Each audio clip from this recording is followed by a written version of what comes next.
ಕನ್ನಡಪ್ರಭದ ಮೊದಲ ಹೆಡ್ಲೈನ್ ಪುಣ್ಯ ಸ್ನಾನಕ್ಕೆ ಕೋಟ್ಯಾಂತರ ಜನ ಸೇರಿದಾಗ ಅವಘಡ ಸಂಭವಿಸಿರುವಂಥದ್ದು ಇದೊಂದು ಬೇಸರದ ಸಂಗತಿ. ಮಹಾಕುಂಭಮೇಳ ಕಾಲ್ತುಳಿತ ಆಗಿದೆ. ರಾಜ್ಯದ 4 ಸೇರಿದಂತೆ ಒಟ್ಟು 30 ಬಲಿಯಾಗಿರುವಂಥದ್ದು. 60 ಜನರಿಗೆ ಗಾಯಗಳಾಗಿದೆ. ಕೂಡಲೇ ಪರಿಸ್ಥಿತಿಯನ್ನ ನಿಯಂತ್ರಣ ತರುವಂತ ನಿಟ್ಟಿನಲ್ಲಿ ಪ್ರಯತ್ನ ಪಡಲಾಗಿದೆ. ತಪ್ಪಿದ ಭಾರಿ ಅನಾಹುತ ಕೂಡ. ಸುಮಾರು ಜನರು ಅಲ್ಲಿ ಸೇರಿದ್ರಿಂದ, ಕೋಟ್ಯಾಂತರ ಜನ ಸೇರಿದ್ರಿಂದ ಒಂದು ದೊಡ್ಡ ದುರಂತ ಸಂಭವಿಸಬೇಕಾಗಿತ್ತು. ಬಟ್ ಇಮಿಡಿಯೇಟ್ ಆಗಿ ನಿಯಂತ್ರಣಕ್ಕೆ ತೆಗೆದುಕೊಳ್ಳಲಾಗಿದೆ ಅಲ್ಲಿನ ಪರಿಸ್ಥಿತಿಯನ್ನ. ಇದೀಗ ನ್ಯಾಯಾಂಗ ತನಿಖೆಗೆ ಉತ್ತರ ಪ್ರದೇಶ ಸರ್ಕಾರ ಆದೇಶವನ್ನ ಹೊರಡಿಸಿದೆ. ಮೃತರಿಗೆ 25 ಲಕ್ಷ ಪರಿಹಾರವನ್ನ ಘೋಷಣೆ ಕೂಡ ಮಾಡಲಾಗಿದೆ. ಉತ್ತರ ಪ್ರದೇಶದ ಪ್ರಯಾಗ್ರಾಜ್ನಲ್ಲಿ ನಡೀತಾ ಇರುವಂತಹ ಐತಿಹಾಸಿಕ ಕುಂಭಮೇಳದಲ್ಲಿ ಬುಧವಾರ ದುರ್ಘಟನೆಯೊಂದು ನಡೆದುಬಿಟ್ಟಿದೆ. ಪವಿತ್ರ ಮೌನಿ ಅಮಾವಾಸ್ಯೆ ದಿನ ಪುಣ್ಯ ಸ್ನಾನಕ್ಕಾಗಿ ನೆರೆದಿದ್ದ ಕೋಟ್ಯಾಂತರ ಜನರ ಪೈಕಿ ಲಕ್ಷಾಂತರ ಜನರು ಏಕಾಏಕಿಯಾಗಿ ನದಿಯತ್ತ ನುಗ್ಗಿದ ಪರಿಣಾಮ ಕಾಲ್ತುಳಿತ ಸಂಭವಿಸಿದೆ. ಈ ದುರ್ಘಟನೆಯಲ್ಲಿ ಕರ್ನಾಟಕ ಬೆಳಗಾವಿಯ 4 ಸೇರಿದಂತೆ ಒಟ್ಟು 30 ಜನರು ಸಾವನ್ನಪ್ಪಿದ್ದು 60 ಜನರು ಗಾಯಗೊಂಡಿದ್ದಾರೆ. ಘಟನೆಯ ಕುರಿತು ರಾಷ್ಟ್ರಪತಿ ಪ್ರಧಾನಿಯಾದಿಯಾಗಿ ಗಣ್ಯರು ಕಂಬನಿ ಮಿಡಿದಿದ್ದು ಮೃತರ ಕುಟುಂಬಗಳಿಗೆ ಸಂತಾಪ ವ್ಯಕ್ತಪಡಿಸಿದ್ದಾರೆ. ಇನ್ನೊಂದು ಕಡೆ ಘಟನೆಗೆ ಕಾರಣವಾದ ಅಂಶಗಳ ಬಗ್ಗೆ ತನಿಖೆಗೆ ಉತ್ತರ ಪ್ರದೇಶ ಸರ್ಕಾರ ನ್ಯಾಯಾಂಗ ತನಿಖೆಗೆ ಆದೇಶಿಸಿದೆ. ಜೊತೆಗೆ ಪರಿಹಾರವನ್ನು ಪ್ರಕಟಿಸಿದೆ. ಇನ್ನು ಮೌನಿ ಅಮಾವಾಸ್ಯೆಯ ಬ್ರಹ್ಮ ಮುಹೂರ್ತದಲ್ಲಿ ಪುಣ್ಯ ಸ್ನಾನಕ್ಕಾಗಿ ಬುಧವಾರ 10 ಕೋಟಿ ಜನ ಸೇರಿದ್ರು ನಿರೀಕ್ಷೆ ಇತ್ತು. ಇದಕ್ಕಾಗಿ ಸರ್ಕಾರ ಎಲ್ಲ ವ್ಯವಸ್ಥೆಯನ್ನೂ ಮಾಡಿತ್ತು. ಮುಂಜಾನೆ 3 ಗಂಟೆ ವೇಳೆಗೆ ಪುಣ್ಯ ಸ್ನಾನಕ್ಕಾಗಿ ನಾಗಸಾಧುಗಳು ಸಂತರು ಸಜ್ಜಾಗಿದ್ರು. ಜೊತೆಗೆ ದೇಶ ವಿದೇಶಗಳಿಂದ ಆಗಮಿಸಿದಂಥ ಭಕ್ತರು ಕೂಡ ಇಲ್ಲಿ ನೆರೆದಿದ್ರು. ಒಮ್ಮೆಲೆ ಎಲ್ಲರೂ ನುಗ್ಗಿದ್ರಿಂದ ಸಹಜವಾಗಿಯೇ ಪರಿಸ್ಥಿತಿ ಕೈ ಮೀರಿ ಹೋಗಿತ್ತು. ಇನ್ನು ಇದಕ್ಕೆ ಸಂಬಂಧಪಟ್ಟಂತೆಗೆ ಪ್ರಧಾನಿ ನರೇಂದ್ರ ಮೋದಿ ಕೂಡ ಕಂಬನಿ ಮಿಡಿದಿದ್ದಾರೆ. ಅತೀವ ನೋವಾಗಿದೆ ಅಂತ ಹೇಳಿದ್ದಾರೆ.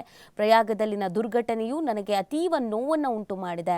ಕಾಲ್ತುಳಿತದಲ್ಲಿ ಮಡಿದವರ ಕುಟುಂಬಗಳಿಗೆ ನನ್ನ ಸಂತಾಪಗಳು. ಘಟನೆ ಬಗ್ಗೆ ಸಿಎಂ ಯೋಗಿ ಆದಿತ್ಯನಾಥ್ ಮತ್ತು ಉತ್ತರ ಪ್ರದೇಶದ ಸರ್ಕಾರದ ಜೊತೆ ನಿರಂತರ ಸಂಪರ್ಕದಲ್ಲಿದ್ದೇನೆ ಅಂತ ಹೇಳಿದ್ದಾರೆ. ಇನ್ನು ಕರ್ನಾಟಕದಿಂದ ಹೆಲ್ಪ್ಲೈನ್ ಅನ್ನು ಕೂಡ ತೆರೆಯಲಾಗಿದೆ. ಯಾರೇ ನಮ್ಮ ಕರ್ನಾಟಕದಿಂದ ಅಲ್ಲಿಗೆ ಹೋಗಿದ್ರು ನಿಮ್ಮ ಸಂಪರ್ಕಕ್ಕೆ ಸಿಗ್ತಾ ಇಲ್ಲ ಅಂತ ಹೇಳಿದ್ರೆ ಈ ಹೆಲ್ಪ್ ಲೈನಿಗೆ ಕರೆ ಮಾಡ್ಬೋದು, ಮಾಹಿತಿಯನ್ನು ಹಂಚ್ಕೊಳ್ಬಹುದು.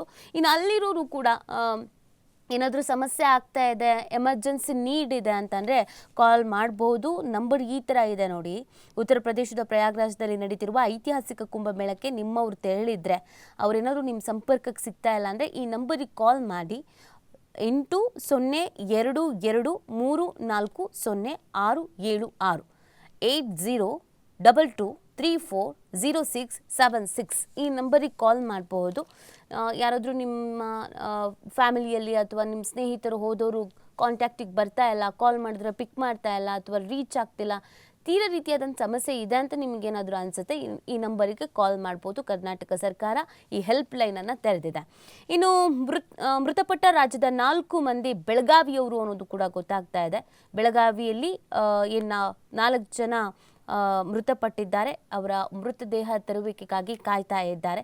44 ವರ್ಷದ ಜ್ಯೋತಿ ದೀಪಕ ಮತ್ತು ಹಾಗೆಯೇ 24 ವರ್ಷದ ಮೇಘಾ ದೀಪಕ, ಹಾಗೆಯೇ 61 ವರ್ಷದ ಅರುಣ್ ಕಾಪೋರ್ಡೆ, ಹಾಗೆಯೇ 48 ವರ್ಷದ ಮಹಾದೇವಿ ಹನುಮಂತ, ಇವರು ಇಷ್ಟು ಜನ ಮೃತಪಟ್ಟಿರುವಂಥದ್ದು. ಒಟ್ಟು 60 ಜನರು ಸಾಯಿರಥ ಟ್ರಾವೆಲ್ಸ್ ಏಜೆನ್ಸಿ ಮೂಲಕ 2 ಬಸ್ನಲ್ಲಿ ಪ್ರಯಾಗ್ರಾಜ್ಗೆ ತೆರಳಿದ್ರು ಅನ್ನೋದು ಗೊತ್ತಾಗ್ತಾ ಇದೆ. ಆ ಪೈಕಿ 4 ಮೃತಪಟ್ಟಿದ್ದಾರೆ.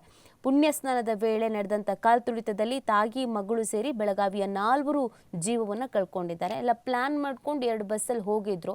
ಬಟ್ ಈ ಥರದೊಂದು ದುರಂತ ಸಂಭವಿಸುತ್ತೆ, ಅನಾಹುತ ಆಗತ್ತೆ ಅಂತ ಯಾರು ತಾನೇ ಗೆಸ್ ಮಾಡಿರ್ತಾರೆ ಹೇಳಿ. ಇದೀಗ 4 ಮೃತಪಟ್ಟಿದ್ದಾರೆ. ನಿಜವಾಗ್ಲೂ ಬೇಸರದ ಸಂಗತಿ. ಇನ್ನು ಅನೇಕರು ಕಾಂಟ್ಯಾಕ್ಟಿಗೆ ಸಿಗ್ತಿಲ್ಲ ಅನ್ನೋದ್ರ ಬಗ್ಗೆ ಕೂಡ ಮಾಹಿತಿ ಇದೆ. ಅವರನ್ನು ಹುಡುಕುವಂಥ ಪ್ರಯತ್ನವನ್ನು, ಅವರ ಸಂಪರ್ಕಕ್ಕೆ ಬರುವಂಥ ಪ್ರಯತ್ನವನ್ನು ಮಾಡಲಾಗ್ತಿದೆ. ಇಲ್ಲಿವರೆಗೂ ಯಾವುದೇ ರೀತಿಯಾದಂಥ ಮಾಹಿತಿ ಅವ್ರಿಗೆ ಸಂಬಂಧಪಟ್ಟಂತೆ ಸಿಕ್ಕಿಲ್ಲ. ಕಾದು ನೋಡಬೇಕಾಗತ್ತೆ ಏನು ಎತ್ತ ಅಂತ. ಇನ್ನು ಮೃತದೇಹ ತರೋದಕ್ಕೆ ಅಧಿಕಾರಿಗಳ ತಂಡ ಕೂಡ ಸಜ್ಜಾಗಿದೆ.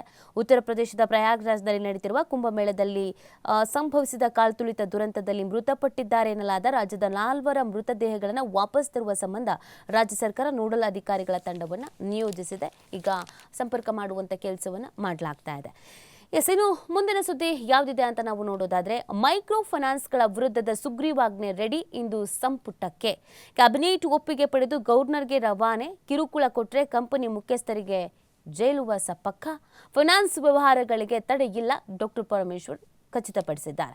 ಸಾಲ ವಸೂಲಾತಿ ವೇಳೆ ಸಾಲಗಾರರಿಗೆ ಕಿರುಕುಳ ನೀಡ್ತಾ ಇರುವ ಮೈಕ್ರೋ ಫೈನಾನ್ಸ್ ಸಂಸ್ಥೆಗಳ ಮೇಲೆ ನಿಯಂತ್ರಣ ಹೇರುವುದಕ್ಕೆ ಮಸೂದೆ ಕರಡನ್ನು ಸಿದ್ಧಪಡಿಸಲಾಗಿದ್ದು, ಅಂದರೆ ಇವತ್ತಿನ ಸಚಿವ ಸಂಪುಟ ಸಭೆಯಲ್ಲಿ ಚರ್ಚಿಸಲಾಗುವುದು ಅಂತ ಕಾನೂನು ಸಚಿವ ಎಚ್ ಕೆ ಪಾಟೀಲ್ ತಿಳಿಸಿದ್ದಾರೆ.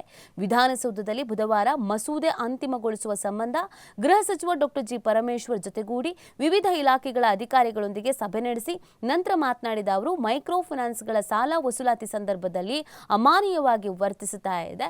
ಸೊ ಅವ್ರ ವಿರುದ್ಧ ಕಠಿಣ ರೀತಿಯಾದಂಥ ಕ್ರಮವನ್ನು ಕೈಗೊಳ್ಳಲಾಗುತ್ತೆ ಅಂತ ಎಚ್ಚರಿಕೆಯನ್ನು ನೀಡಲಾಗಿದೆ.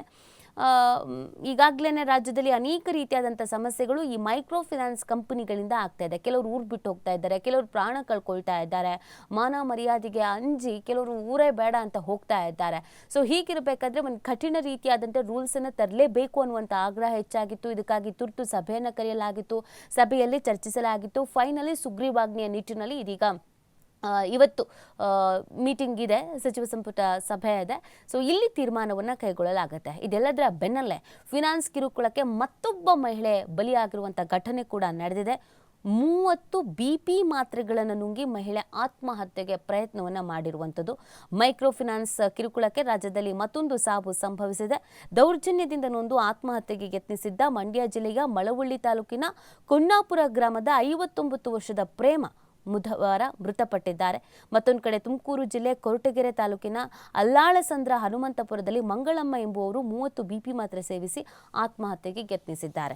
ಸೊ ಇದೆಲ್ಲದಕ್ಕೂ ಆದಷ್ಟು ಬೇಗ ಕಡಿವಾಣವನ್ನು ಹಾಕಲೇಬೇಕಾದಂಥ ಪರಿಸ್ಥಿತಿ ಇರುವಂಥ ಹಿನ್ನೆಲೆಯಲ್ಲಿ ಸರ್ಕಾರ ಎಲ್ಲ ಪ್ರಯತ್ನಗಳನ್ನು ಮಾಡ್ತಾ ಇದ್ರೂ ಅಷ್ಟರ ಒಳಗೆ ಅದೆಷ್ಟು ದುಡ್ಡನ್ನು ನಾವು ವಸೂಲಿ ಮಾಡೋದಕ್ಕೆ ಸಾಧ್ಯನೋ ಅಷ್ಟು ದುಡ್ಡನ್ನು ವಸೂಲಿ ಮಾಡಿಬಿಡೋಣ ಅಂತ ಮೈಕ್ರೋ ಫೈನಾನ್ಸ್ ಅವರು ಇನ್ನೂ ಟಾರ್ಚರನ್ನು ಹೆಚ್ಚು ಮಾಡಿಬಿಟ್ಟಿದ್ದಾರೆ. ಮನೆ ಮನೆಗೆ ಹೋಗೋದು, ಟಾರ್ಚರ್ ಮಾಡೋದು, ಈ ಥರದ್ದು ಹೆಚ್ಚು ಮಾಡ್ತಾ ಇರುವಂಥ ಹಿನ್ನೆಲೆಯಲ್ಲಿ ಪಾಪ ಇನ್ನು ಯಾವಾಗ ಏನು ರೂಲ್ಸ್ ತರ್ತಾರೋ ಆ ರೂಲ್ಸ್ ನಮಗೆ ಅನ್ವಯ ಆಗುತ್ತೋ ಅನ್ವಯ ಆಗಲ್ವೋ ಅಂತ ಹೆದರಿ ಪ್ರಾಣ ಕಳ್ಕೊಳ್ತಾ ಇರುವಂಥವರ ಸಂಖ್ಯೆ ದಿನದಿಂದ ದಿನಕ್ಕೆ ಹೆಚ್ಚಾಗ್ತಾ ಇದೆ. ಸೊ ಇವತ್ತು ಸುಗ್ರೀವಾಜ್ಞೆ ಹೊರಡಿಸಿದ ನಂತರದ ಬೆಳವಣಿಗೆ ಮೇಲೆ ಈಗ ಸಹಜವಾಗಿ ಒಂದು ನಿರೀಕ್ಷೆ ಇದೆ. ಆಯಿತು, ಹೆಂಗೋ ನಾವು ಸಾಲ ಮಾಡ್ಕೊಂಡಿದ್ವಿ, ನಾವು ನಮಗದನ್ನು ತೀರಿಸೋಕ್ಕಾಗುತ್ತಾ ಇಲ್ವೋ, ಬಟ್ ಸಾಲ ಕೊಡ್ತಾರೆ ಅನ್ನುವಂಥ ನಿಟ್ಟಿನಲ್ಲಿ ಮಾಡ್ಕೊಂಡಿದ್ವಿ, ಬಟ್ ಇಷ್ಟರ ಮಟ್ಟಿಗೆ ನಮಗೆ ಸಮಸ್ಯೆ ಮಾಡ್ತಾರೆ ಅಂತ ಭಾವಿಸಿರಲಿಲ್ಲ ಅಂತ ಜನ ಕೂಡ ಆತಂಕಕ್ಕೆ ಒಳಗಾಗಿದ್ದಾರೆ. ಇನ್ನು ಮುಂದಿನ ಸುದ್ದಿ, ಮೈಸೂರು ರಾಜರ ವಿರುದ್ಧದ ಸುಗ್ರೀವಾಜ್ಞೆಗೆ ಗವರ್ನರ್ ಅಸ್ತು ಅಂತ ಹೇಳಿದ್ದಾರೆ. ಏನಿದು ಡೆವಲಪ್ಮೆಂಟ್ ನೋಡೋಣ ಬನ್ನಿ. 3,014 ಕೋಟಿ ಪಾವತಿಯಿಂದ ಸರ್ಕಾರ ಪಾರಾಗಿದೆ.